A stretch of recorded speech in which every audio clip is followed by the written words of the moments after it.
This video is brought to you by Squarespace. Welcome back, everyone. In this video today, we are going to look at some of your work. I've got some awesome things that people have sent in. I can't wait. Let's go ahead and dive right in. We are going to start with Chris Smith. Christopher Smith is an awesome photographer. He has sent stuff in before. I would say he is definitely a mail-time veteran. This is a new zine that he's done called Rhapsody in Green. I'm going to read you a little of his note. It says, "Hello again, my Fort Worth friends. I finally bring you Rhapsody in Green, for which I couldn't be more proud of. As you know, the idea came together last summer with your online zine class, which I would highly recommend for anyone interested in getting the most out of their photography. The inspiration and motivation came not only from you, but also the whole roster of students. It was instrumental in the creation of this project.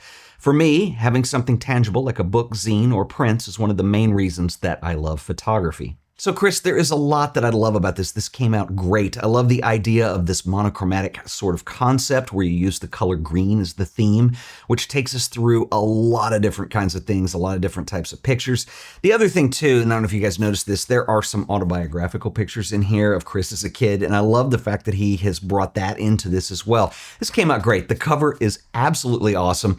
Chris, you should be very proud. If you guys want a copy of this, I will link up to Chris's work below. He is from Minnesota, and he has a charity that he is dedicating some proceeds to. So it's an Etsy store. Definitely check this out. I've known Chris for a long time. He's a super cool guy, very creative photographer. I jokingly call him the William Eggleston of the North. Even though he's from Minnesota, he has that kind of vibe to his pictures sometimes, and he is a big William Eggleston fan, which I think is also cool. Anyway, Chris, this came out great. So anyway, you guys check him out, support the work. All right, next up is a zine that comes to us from Andy Bosselman. This is called Melting Titanium. It's very cool. I'll read you a little of his note. He says, "Ted, I am a 49-year-old photographer based in Denver, Colorado. A former designer, writer, and journalist, I found myself drawn deeper to photography since 2023.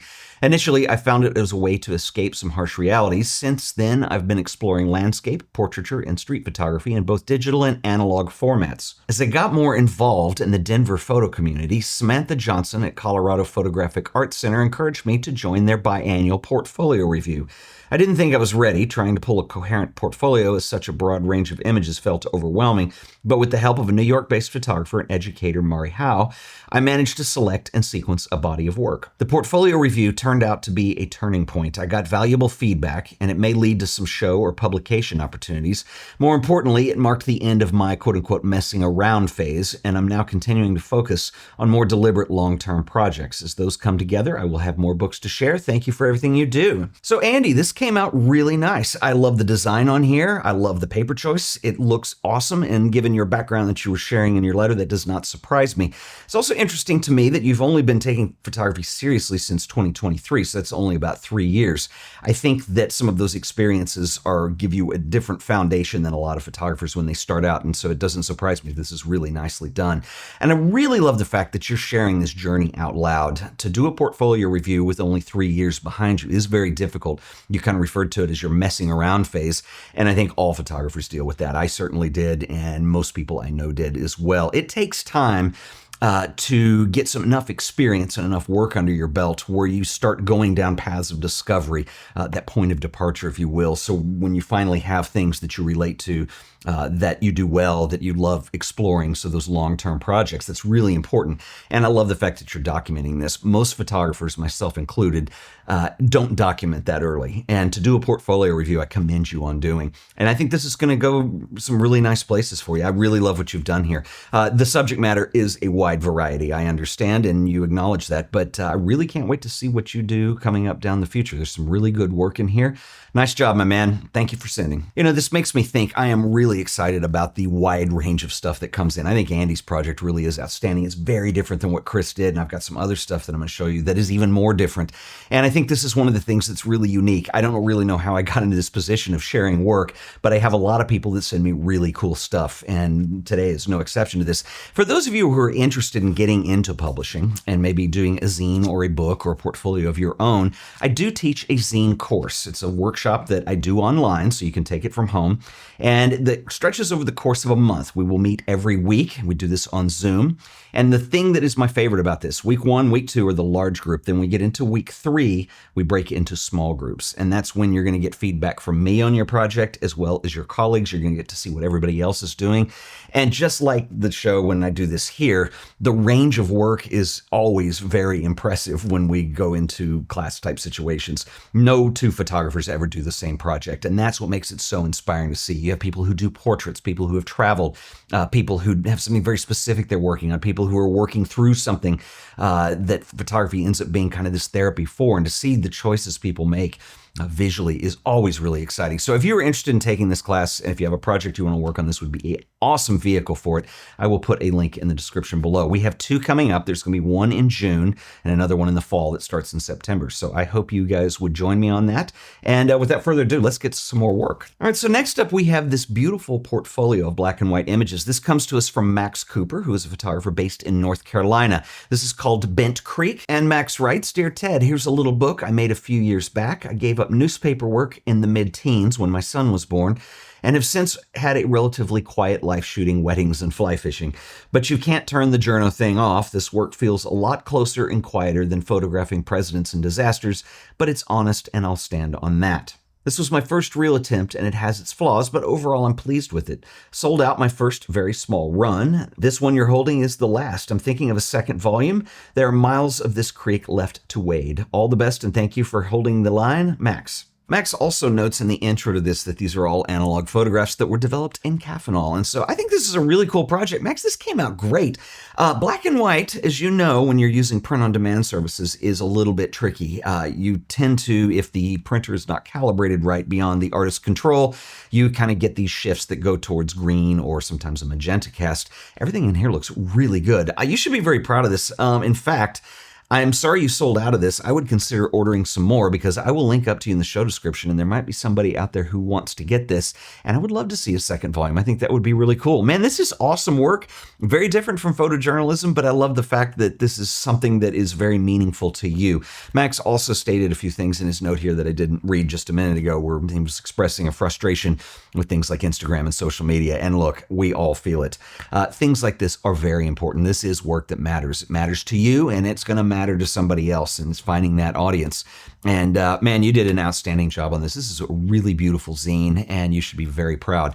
I want to see more, and that's about the best compliment that I can give anybody. So keep at it, and man, really good work. Okay, I have some more stuff that I want to share. We're going to get to an Astro project, which is unusual because I don't get a lot of Astro work sent in, so this is very cool. But real quick, I want to give a shout out to our sponsor this week, who are the awesome folks over at Squarespace. How easy is it to build an amazing website in a matter of minutes?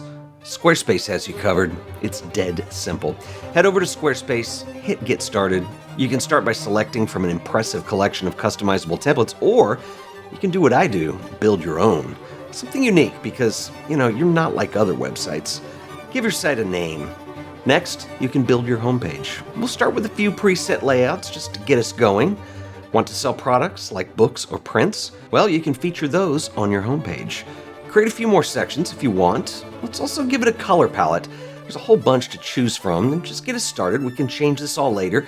Next, let's select the typography choices. Welcome to your website. Everything is set up and it's all ready for you to customize. Squarespace is built on Fluid Engine, the next generation of website design. Select Edit, and Fluid Engine allows you to drag, place, and resize any element on the page. You can snap these to a grid, you can make them float on top of one another, you can freeform however you like. You can even preview and adjust how the site looks on either desktop or mobile. The layouts are independent. Of course, you'll want a portfolio for your work. Creating an image gallery is as easy as dropping a folder of images on your web browser. Once uploaded, you can drag to resort, customize the look, and Squarespace writes all of the code for you. Everything just works and it looks fabulous. Want to sell your own prints, books, or zines? Squarespace has the capabilities to not only set up your online store and collect payments, but they also give you all the tools that you're going to need to be successful. Managing shipping and payment options, manage your orders, and engage with your customers. They even give you the tax tools that you need to keep things organized and stay compliant. You should try Squarespace for yourself. It's absolutely free, no credit card required. Just go to squarespace.com/AOP, sign up for that free trial. If you decide Squarespace is right for you, I can save you an additional 10% on your order by using offer code AOP on checkout. That's right, the code is AOP.